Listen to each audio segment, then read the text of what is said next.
is Faisal Hayat, and today we are going to discuss about another important philosopher whose name is George Wilhelm Friedrich Hegel. He was born in 1770 and he died in 1831. Basically, he was a German philosopher who developed a dialectical scheme that emphasized the progress of history and the ideas from thesis to antithesis and thence to synthesis. जो सबसे ज़्यादा बड़ी contribution है आपके पास Hegel की, उन्होंने history को in the term of ideas and उनके दरमियान जो एक रिलेशनशिप डेवलप होता था उसकी सूरत में डिस्क्राइब करने की कोशिश की। इन्होंने क्या किया कि इनको रिगार्ड किया जाता है as a one of the great philosophers जिन्होंने अपना इम्पोर्टेंट रोल प्ले किया in developing the modern political thought. अगर सी एस एस के पर्सपेक्टिव से आप देख रहे हैं तो सी एस एस में आपके पास ये क्वेश्चन आया हुआ है 2 दफ़ा, 2019 में, 2020 में, एंड मोस्ट प्रोबेबली अगर आप 2023 की अटैम्प्ट के लिए प्रिपेयर कर रहे हैं हेगल को तो इसके आने के चांसेस ज़्यादा हैं। स्टार्ट करते हैं। अगर हम बैक ड्रॉप को देखते हैं कि यानी किस बैक ड्रॉप में आपके पास हेगल ने अपनी फ़िलासफ़ी दी, वो कौन से सर्कमस्टांसेस थे या किस तरह उन्होंने किस इन्वायरमेंट में अपनी फ़िलासफ़ी को डेवलप किया। सबसे पहले उस टाइम पे क्या था कि जैसे हम देखते हैं इनलाइटनमेंट आती है, रेनेसांस आती है, तो उसमें रैशनलिज़म ये आपके पास रीज़न की बुनियाद पे हर चीज़ को जस्टिफाई किया जा रहा था।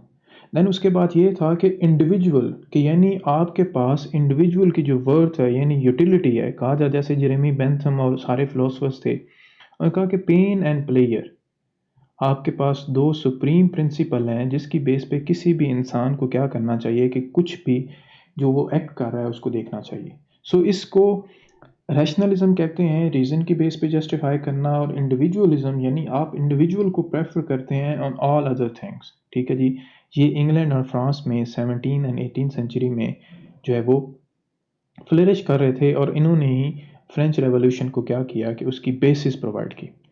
देन क्या किया कि जो रैशनलिस्ट थे वो कहते थे कि जो पास्ट गुजर चुका है it the bygone is bygone. ठीक है, क्योंकि अब उस पर क्या है कि हम अपनी रीज़न को इम्प्लाई नहीं कर सकते, उससे हमें कोई जस्टिफिकेशन नहीं मिल सकती। अगर हम मेरली पास के साथ अटैच रहते हैं, पास इवेंट्स को ही देखते रहते हैं, तो हमारी जो अभी रीज़न करने की कैपेसिटी है वो क्या होगी कि ऑब्स्ट्रक्ट हो जाएगी। ठीक है जी। दूसरी साइड पे वो कहते हैं कि जब आपके पास ये ऑब्स्ट्रक्शन रिमूव कर दी जाएंगे, मैन क्या करेगा कि could employ the reason to solve their problems and to create a new and improved environment, one in which life for individual men would be vastly better than ever. So उन्होंने क्या किया, चूंकि अगर हम past में क्या करें कि उसको रिमूव कर दें उन सारी चीज़ों को जो ऑब्स्ट्रक्शंस हैं, तो क्या होगा कि इंसान अपनी रीज़न को यूज़ करेगा। उस रीज़न को यूज़ करके वो क्या करेगा कि अपने लिए अच्छे institution according to the prevailing circumstances वो क्या कर सकेगा कि उसको डेवलप कर सकेगा। ठीक है जी, जिसमें वो कहता है कि कहते हैं कि history was a dismal record of operation, concern should be for the future not for the past. यानी पास्ट को आप टोटली डिसरिगार्ड कर दें। Man have the capacity to make their own world, कि यानी जैसे आप वो एग्जिस्टेंशियलिज्म की फ़िलासफ़ी को देखते हैं, पोस्ट मॉडर्निज्म की फ़िलासफ़ी को देखते हैं कि जहाँ पे मेन एम्फेसिस क्या था, मैन पे था, इंडिविजुअल पे था, कि उसको क्या करना चाहिए कि उसमें एक कैपेसिटी है, और वो कैपेसिटी कौन सी है, रीज़न करने की कैपेसिटी है। उसकी बेस पे अपनी दुनिया खुद बनानी चाहिए, खुद रूल्स डिज़ाइन करने चाहिए। पास्ट है, रिलीजन है, ईच एंड एवरीथिंग जो है उसको क्या कर देना चाहिए, डिस्कार्ड कर देना चाहिए। ठीक है जी। वो कहते हैं कि the old society which had long stifled both reason and ambition should be cast aside to grant the individual free rein to seek his own needs। कि यानी जो पुरानी सोसाइटी थी वो क्या करती थी कि एक तो इंसान को रीज़न नहीं यूज़ करने देती थी, दूसरा क्या था कि उसको लेस में सेटिस्फाई किया हुआ था। ठीक है, वो जो रैशनलिस्ट फिलोसफर्स हैं वो कहते हैं कि इसको आप साइड पे करें और अपने लिए खुद एक जो है वो आप मेथड यूज़ करें अपनी डिफरेंट एंडेवर्स के थ्रू, कि अपने लिए अपना फ्यूचर जो है वो खुद डेवलप करें। जिसके बाद क्या हुआ कि डॉक्ट्राइन जो नेचुरल राइट्स का एक डॉक्ट्राइन आया, जिसमें जेरेमी बेंथम और इनकी जो फिलोसफी थी कि man is entitled by certain natural rights, the initial fact of the evolution was to enhance the prestige of philosophers that supported it. जिसमें आपके पास एक इसके बाद क्या होता है कि आपके पास एक बड़ा ही ग्रेट फिलोसफर आता है जिसके इम्प्रिंट्स जो हैं अभी तक हमें फील होते हैं, या अभी भी पॉलिटिकल फिलोसफी में उनको रिगार्ड किया जाता है as one of the best और ग्रेटेस्ट फिलोसफर्स। उन्होंने क्या किया कि उन्होंने कहा कि मैन इज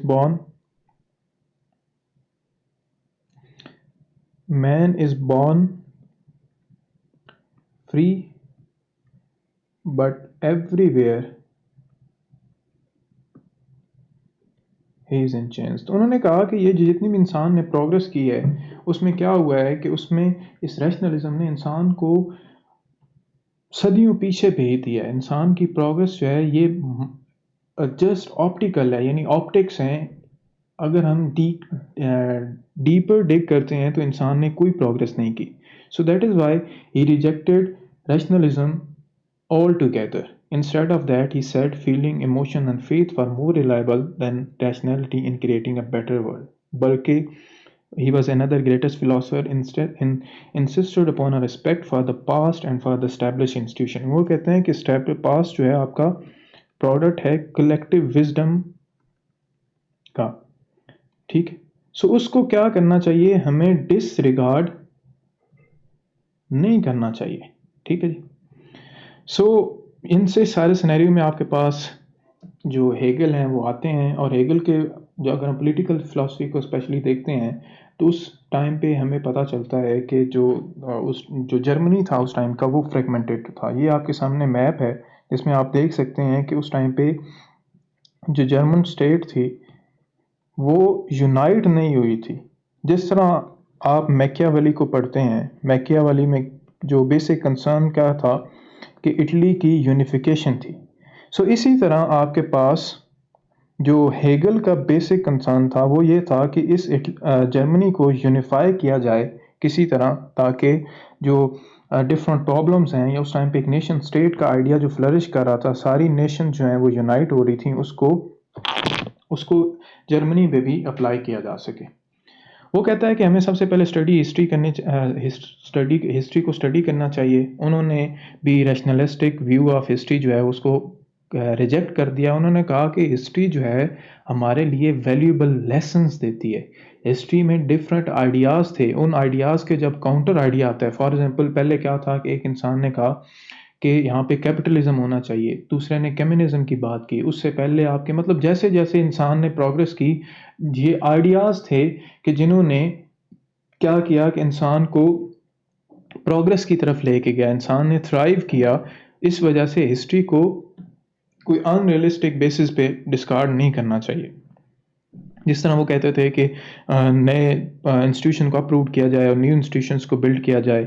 वो कहता है कि हिस्ट्री में एक पैटर्न है आपके पास, जैसे जैसे आप हिस्ट्री में मूव करते हैं, फॉर एग्जांपल ये इंसान था, इस इंसान के पहला इंसान था, फर्स्ट पर्सन था, उसके बाद भी दूसरा पर्सन आया तो उसके पास इस पिछले इंसान का भी नॉलेज था, आइडियाज़ थे। इस जैसे जैसे ये आगे मूव करता गया तो जैसे जैसे नॉलेज जो है वो आपका इंक्रीज़ होता गया, और ये नॉलेज अल्टीमेटली वो लेके जाएगा हमें आइडिया की तरफ, ग्रेटर आइडिया, जिसे गाइस या गॉड का वो आइडिया कहता है। कि वो कहता है कि इंसानों के दरमियान क्या है कि इंसान सोचते हैं, इंसानों के दरमियान क्या है कि जब वो सोचते हैं तो सबसे बड़ा जो आइडिया खुदा का आइडिया है वो उसको अनफोल्ड कर रहे हैं आपके पास। देन वो कहता है कि द अल्टीमेट आइडिया जो है वो गॉड का आइडिया है। उसमें क्या है कि एवरीथिंग इज प्री डिटरमाइंड। आपके पास हर चीज़ क्या है कि वो पहले से प्री डिटरमाइंड है। आपके पास gradual disclosure of different things, जैसे जैसे इंसान सोचता है, उन चीज़ों को देखता है, तो अल्टीमेटली क्या होता है कि उसको नई नई चीज़ें पता चलती हैं। यानी जो अल्लाह ताला ने या गॉड ने एक लाइन हमारे लिए फिक्स कर दी हुई है कि यानी अल्टीमेट आइडिया गॉड का है, हम आहिस्ता आहिस्ता मूव कर रहे हैं। यानी आप कह सकते हैं कि आपके पास एक पूल ऑफ नॉलेज है, यानी सारा नॉलेज वहाँ पे मौजूद है। वो नॉलेज किसका है? गॉड का। ठीक है, इंसान क्या कर रहे हैं कि हिस्ट्री जो है वो मूव कर रही है, इंसान को डिफरेंट एपोचेस में डिफरेंट जो नॉलेज पता चल रहा है वो आहिस्ता आहिस्ता उसको गॉड की तरफ लेके जा रहा है। यानी गॉड जो है वो एब्सोल्यूट आइडिया है। वो क्या होगा कि ये जो सारे आइडियाज़ हैं ये मिल के क्या करेंगे, गॉड का आइडिया जो है वो बनाएंगे। इसी वजह से हमें क्या करना चाहिए कि हमें आइडियाज़ की सब ऑर्डिनेशन करनी चाहिए, because it is the only way forward. breaking down a community into common component parts to understand each component individually. So इस तरह वो कहता है कि आपके पास एक इंडिविजुअल भी आइडिया है, उसके बाद आपकी कम्युनिटी भी एक आइडिया है, सोसाइटी भी आइडिया है। ये सारे आइडियाज़ क्या करते हैं कि मिल के आपके पास एक गॉड का आइडिया बनाते हैं। यानी जैसे वो क्वेश्चन आया था आपके पास CSS में कि ह्यूमन कॉन्शियसनेस, अब ह्यूमन कॉन्शियसनेस क्या है कि ये डिफरेंट आइडियाज़ से मिल के आपका एक कॉन्शियसनेस बनता है, और उस कॉन्शियसनेस में आप क्या करते हैं कि उन आइडियाज़ के आपस में इंटर रिलेशन से आपके पास एक प्रोडक्ट मिलता है, और उस प्रोडक्ट के नतीजे में आपके पास क्या होता है कि आप चीज़ों के बारे में, नई नई चीज़ों के बारे में जानते हैं एंड मूव फॉरवर्ड करते हैं। वो इस तरह ये इसका जी डायलैक्टिकल मेथड है। इसमें क्या होता है कि आपके पास एक प्रोपोजिशन आती है। फॉर एग्जांपल मैं कहता हूँ कि वुमेन को राइट्स होने चाहिए। प्रपोजल वाई क्या होता है कि वुमेन को राइट्स नहीं होने चाहिए। सो इनके नीचे एजम्पशंस होती हैं। मैं किस बेस पे कह रहा हूँ कि जी इस बेस पे होने चाहिए कि वुमेन जो है वो आपके पास इक्वल क्रिएचर्स हैं, इस तरह है, इस तरह है, इस तरह है। मतलब all the reasons I would use to justify this thesis. Antithesis क्या होगा कि उसका काउंटर होगा। सो अल्टीमेटली क्या होगा कि उसका सिंथेसिस हो जाएगा और हमारे पास एक नया आइडिया आ जाएगा, और उस नए आइडिया के अगेंस्ट जो है वो एक नया आइडिया आता जाएगा, और ये प्रोग्रेस जो है इसी तरह चलती रहेगी। उसकी फिलॉसफी में कहता है कि थीसिस कि किसी भी पर्टिकुलर सिविलाइजेशन का जो एक कल्चर होता है, चाहे वो एंशियंट सिविलाइजेशन हो, चाहे वो आपके पास फ्यूडल सिविलाइजेशन हो, चाहे वो एग्रेरियन सिविलाइजेशन हो, कोई भी सिविलाइजेशन किसी पर्टिकुलर आपके पास एपोच में रह रही है, तो उसका जो एंटी थीसिस एक और कल्चर आता है। जैसे अब वेस्ट वर्सेस ईस्ट एक कल्चर की डिबेट है, तो वो इसको गलत नहीं कहता। वो कहता है कि अगर आपने प्रोग्रेस करनी है, अगर आपने मूव करना है आगे सोसाइटी में, तो आपका ये जो इस इनके दरमियान एक कॉन्फ्लिक्ट है, कॉन्फ्लिक्ट ऑफ आइडियाज इज की टू प्रोग्रेस, क्योंकि ये अल्टीमेटली हमें ले रहा है वर्ल्ड स्पिरिट, यानी जो आपके पास गॉड का स्पिरिट है उसकी तरफ लेके जा रहा है। तो इस सारे सिनेरियो में वो क्या करने की कोशिश कर रहा है, आपके पास स्टेटस को जस्टिफाई करने की कोशिश कर रहा है कि यानी आपके पास जो एग्जिस्टिंग इंस्टीट्यूशंस हैं या जो आपकी डेवलपमेंट्स हो रही हैं, यानी या वो इवन के वॉर को भी जस्टिफाई कर देता है। वो कहता है कि वॉर अल्टीमेटली सॉर्ट ऑफ एक आपके पास एक्सप्रेशन ऑफ दैट कॉन्फ्लिक्ट है, physical expression of that conflict है। सो इस वजह से हिस्ट्री क्या है, is a story of unfolding one idea that is God, क्योंकि अल्टीमेट कॉन्शियसनेस आपके पास क्या है, गॉड है, और उसके जो पार्ट्स हैं वो इंडिविजुअल हैं, डिफरेंट इंडिविजुअल्स आपस में जब डिफरेंट आइडियाज़ की बेस पे उनके दरमियान कॉन्फ्लिक्ट आता है, तो अल्टीमेटली क्या होता है कि एक न्यू आइडिया जनरेट होता है। उस न्यू आइडिया के जनरेशन में आहिस्ता आहिस्ता मैन जो है मूव करता है कि टवर्ड्स द ग्रेटर आइडिया। इसी सिलसिले में वो कहता है कि आपके पास rational is real and real is rational, कि जो चीज़ भी आपके पास रियल है, जो एग्जिस्ट करती है दुनिया में, वो ही रैशनल है। ये नहीं है कि कोई आपके पास एब्सोल्यूट आप आइडियाज़ की बात करना स्टार्ट करते हैं कि वो इस दुनिया में एग्जिस्ट ही नहीं करती। वो कहता है कि rational is real and real is rational. अब कॉन्शियसनेस कैसे वर्क करता है, वो कहता है God is the author provide impetus to move things forward, the clash between thesis and antithesis. यानी इंसानों के दरमियान जो एक आइडियाज़ की बेस पे कॉन्फ्लिक्ट होता है, वो क्या होता है कि इंसानों के कॉन्शियसनेस में, यानी आपके माइंड में एक नया आइडिया जनरेट होता है। वो कौन जनरेट करता है आपके पास, गॉड जनरेट करता है। मैन जो है उसको कंट्रोल नहीं कर सकता आपके पास, क्योंकि हमने पहले ही देखा है कि वो एक हर चीज़ जो है वो प्री डिटरमाइंड है आपके पास। डायलैक्टिकल फोर्स जो है वो प्रोग्रेसिव इन नेचर है, ये इंसान को मूव फॉरवर्ड करती है in the forward direction. Then वो कहता है कि उस डायलैक्टिकल मेथड में जो एक थीसिस होता है, ये पीपल्स कल्चर एंड सिविलाइजेशन होता है। देन उसके बाद जो एंटी थीसिस होता है, अनदर कल्चर आता है, और उसका आपके पास एक सिंथेसिस आती है जो कि एक न्यू कल्चर होता है। यानी आप देखें कैपिटलिज्म और कम्युनिज्म की अगर हम आइडियाज़ की क्लैश की बात करें, तो इसमें देखें कम्युनिज्म की एक अपनी आइडियोलॉजी है, कैपिटलिज्म की एक अपनी आइडियोलॉजी है। जब जो इनका प्रोडक्ट अब निकलेगा, तो एक नया आइडिया आएगा कि यानी कुछ चीज़ें आपके पास अब आप ये बात करते हैं जी सोशलिज्म की, सोशल वेलफेयर स्टेट की। सो यानी जो आइडियाज़ आपस में मिक्स हो के आपके पास एक सिंथेसिस आती है, उसे हम कहते हैं एक new idea, a greater idea. फिर उसका काउंटर आइडिया आता है, and this process goes on and on, and इसमें आपकी conflict is the key to progress. History is a story of unfolding idea, जो कि स्टेटस को क्या करती है, मेंटेन करती है आपके पास। अब यहाँ से वो आता है अपनी प्रॉब्लम जो कि पॉलिटिकल इन नेचर है, और वो है जर्मनी की यूनिफिकेशन। वो कहता है अब नेशन क्या है। वो कहता है कि idea move society, materialistic appearances are merely a reflection. कि आइडिया जो है बिहाइंड सोसाइटी, वो सोसाइटी को मूव करता है। जो मटीरियलिस्टिक अपीयरेंसेस हैं वो आपके पास सिर्फ और सिर्फ एक रिफ्लेक्शन है। अब वो कहता है कि चूंकि अगर हम आज के दौर में देखें तो जो स्टेट्स हैं आपकी, वो आजकल एक दूसरे के साथ कॉन्फ्लिक्ट में हैं on the basis of ideas. ठीक है, लेकिन उससे पहले हमने क्या देखा कि conflict is the key to progress.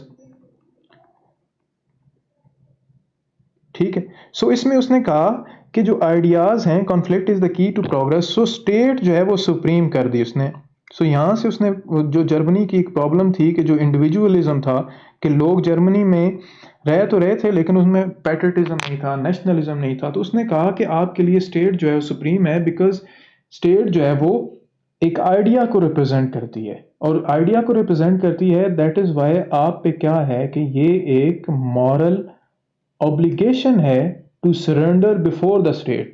यानी उसने इसको क्या किया कि एक रिलीजियस टच दिया, क्योंकि ही वांटेड कि जितने भी इंडिविजुअल उस सोसाइटी में रह रहे हैं, जर्मनी में रह रहे हैं, वो सारे मिलके आपके पास जर्मनी की यूनिफिकेशन की बात करें। क्योंकि जितनी भी आपके पास इपोचेस थे उसमें आपके पास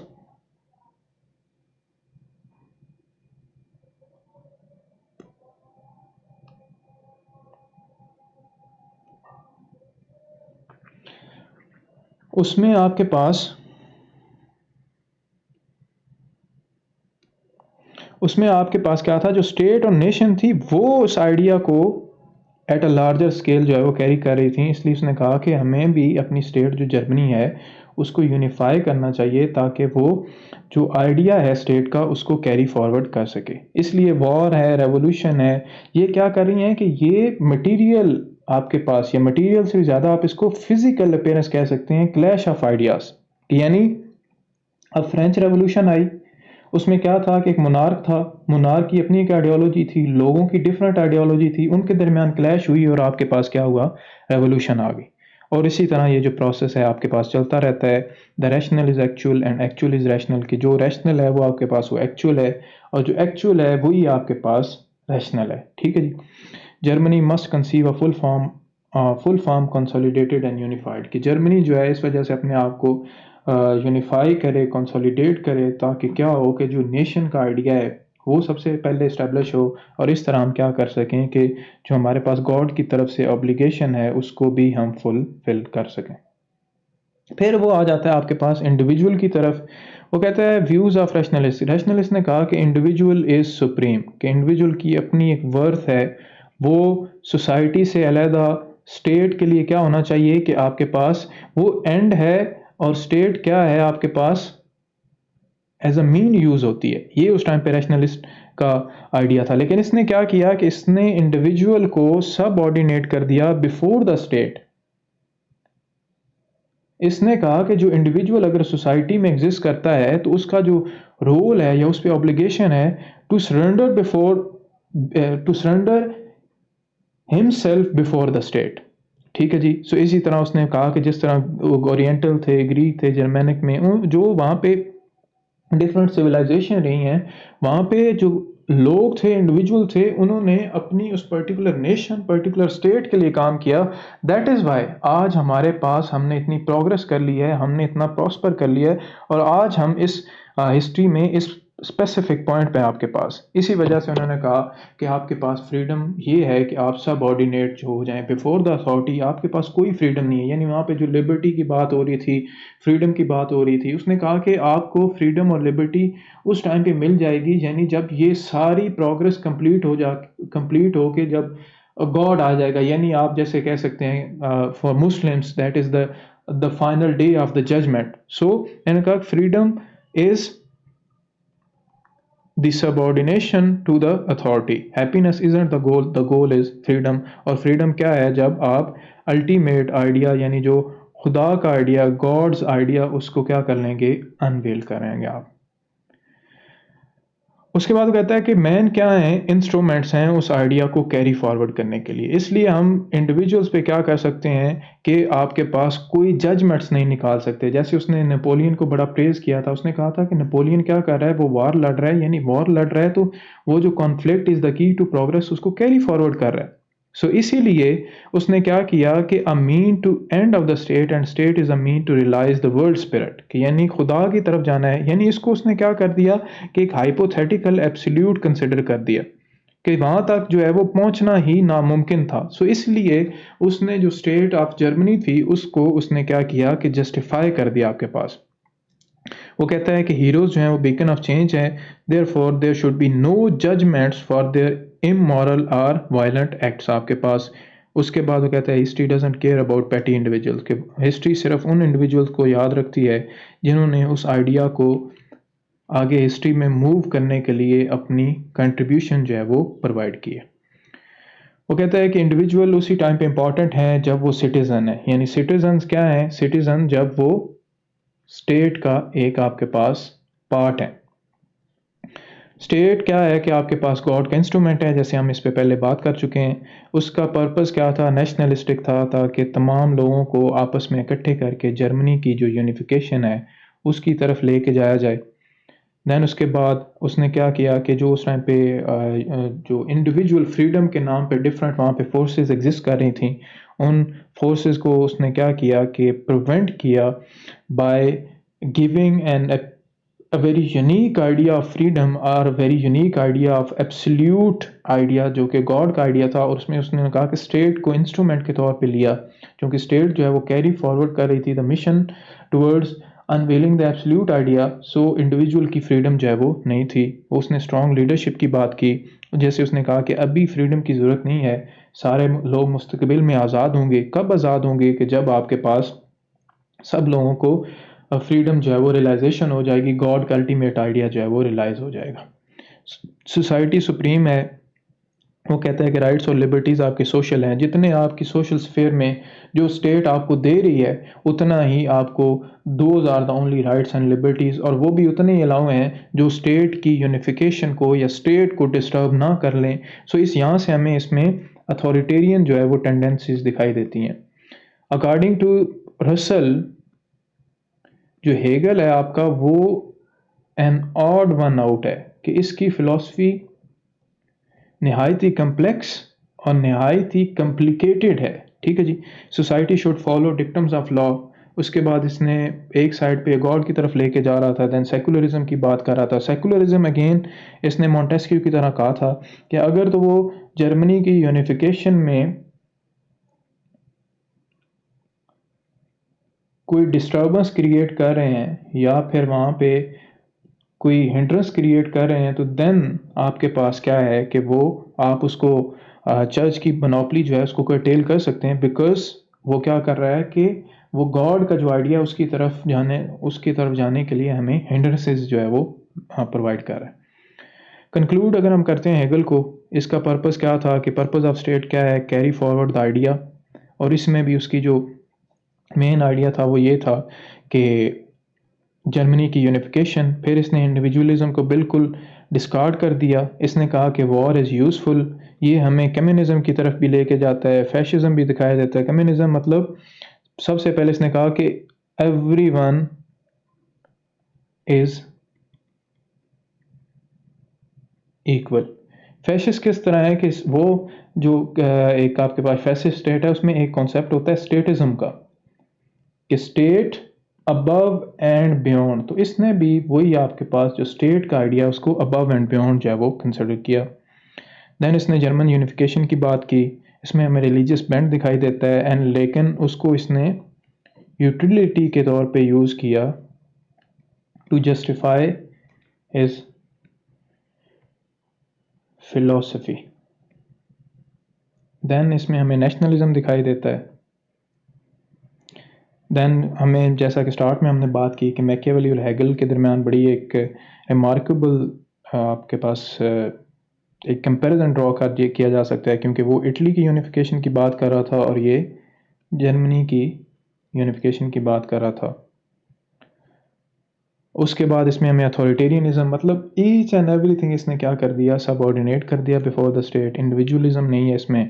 इसने अनार्की, अनार्की मतलब क्या होता है, वो लोग जो वॉर को पसंद करते हैं, वो लोग जो केओस को पसंद करते हैं, वो कहते हैं कि कोई पीस या स्टेबिलिटी नहीं होनी चाहिए आपके पास।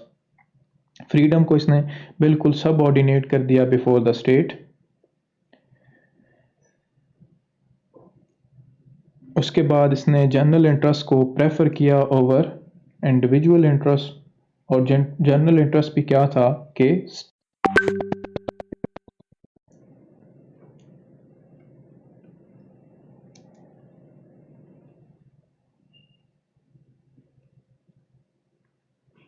Freedom is highly desirable but unlimited freedom is anarchy.